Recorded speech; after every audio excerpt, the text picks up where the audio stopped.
Sa Lunes ng pasukan pero marami pa rin sa mga biktima ng Bagyong Yolanda sa Eastern Visayas wala pa rin mga gamit pang eskwela. Kaya ang isang grupo namigay na ng mga gamit sa ilang eskwelahan doon. May ulat on the spot si Sherry Ann Torres.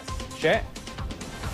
Yes, Rafi, dahil wala pa rin magagamit na supplies, ang mga guro at estudyante sa maraming lugar dito sa Eastern Visayas, sumaklolo na ang Teachers Dignity Coalition o TDC sa ilang paaralan dito. Dala ang mga donasyong gagamitin ngayong pasukan.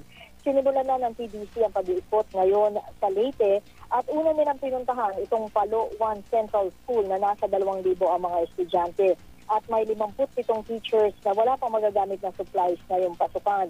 Sa eskwelahang ito, namahagi ang TDC ng school passage sa mga mag-aaral. Nasa loob ng bawat bag may binibigay sa mga bata ang 8 notebooks, ballpen, eraser, gunting, crayola at lapis.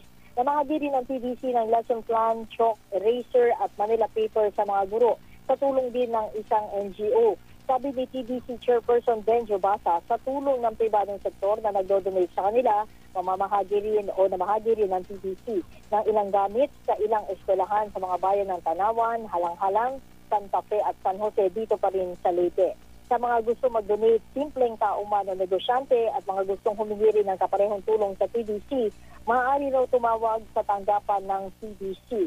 At Rafi, idadagdag ko lamang, kasabayan halos ng TDC na namigay kanina ay pumunta na rin sa Palawan Central School ang GMA Capiso Foundation at namahagi rin ng school supplies para naman sa mga grade 1 na students ng naturang paaralan. Yan muna ang latest mula dito sa Leyte. Balik sa iyo, Rafi.